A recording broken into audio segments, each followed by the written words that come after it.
আজকে সকাল সকাল আমরা সবাই মিলে বেরিয়ে পড়েছি মাসির বাড়ি যাওয়ার জন্য, কারণ সেখানে ভাগনাদের আজকে মা ভাত খাওয়ানো আছে। তো এই যে ভাইয়ের আমি নামার আগে একটু ছবিটা আমরা তুলে নিচ্ছিলাম ট্রেনের মধ্যেই। তো তারপরে মেদিনীপুর স্টেশনে নামলাম, আর এখান থেকে আবার যেতে হবে অনেকটা। তো সেখান থেকে ভাইকে গাড়ি আনার জন্য বলা হয়েছিল, তো সেক্ষেত্রেও গাড়ি নিয়ে চলে এসেছে, ফ্যামিলির সবাই আছে। তো যাওয়া যাক। আর একটু এখান থেকে দূর একটু গ্রাম্য সাইডে, এই যে গ্রাম পেরিয়েই কিন্তু যেতে হবে। তো আমরা পৌঁছবো, আর ওরা কিন্তু টুইন বেবি আমার যে ভাগনারা আছে। তো চলো তোমরা দেখতে থাকো। আর ওখানে অবশ্যই আবার দুটো ভাই আছে আমার, এই যে।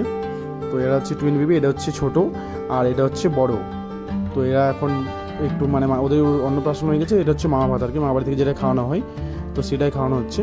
আর যদি ভালো লাগে তো ভিডিওটা অবশ্যই কিন্তু সাবস্ক্রাইব করতে ভুলো না, লাইক করতে ভুলো না। তারপরে আমরা বিকেল দিকে বেরিয়ে পড়লাম একটু নদীর সাইডে, কারণ গ্রামের সাইডে নদী আছে। তো এই যে নদী, তো আজকে ভিডিওটা এখান থেকে শেষ করা যাক। তো অবশ্যই তোমরা ভিডিওটা ভালো লাগলে একটা লাইক করে দিও।